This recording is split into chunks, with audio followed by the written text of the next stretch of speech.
కొబ్బరి ములక్కాయ కర్రీకి కావాల్సిన పదార్థాలు: ఉల్లిపాయలు, ములక్కాయ ముక్కలు, కొబ్బరి తురుము.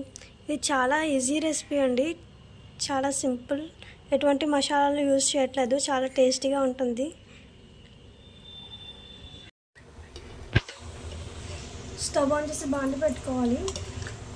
అందులో ఒక 4 స్పూన్స్ ఆయిల్ వేసుకోవాలండి.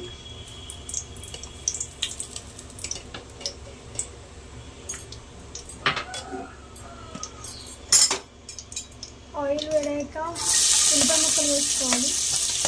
వేస్తే బాగా వేయించుకోవాలి.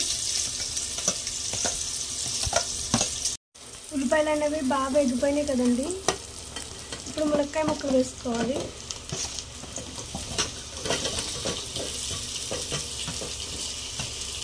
ఉప్పు, కారం, పసుపు కూడా వేసుకోవాలి.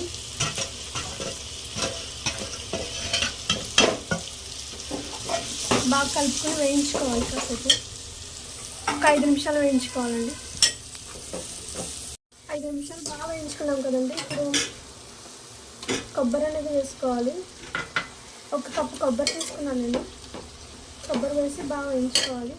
దాని తర్వాత గ్లాసులు నీళ్ళు వేసుకొని మగ్గించుకోవాలి.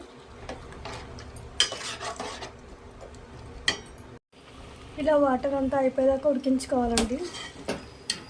చూడ్డానికి చాలా కలర్ఫుల్గా ఉంది కదండి, అలాగే టేస్ట్ కూడా అంతే బాగుంటుంది. మీరు రెగ్యులర్గా చేసే ములక్కాయ కర్రీ కన్నా ఇలా ఒకసారి ట్రై చేసి చూడండి. టేస్ట్ అయితే అదిరిపోతుంది.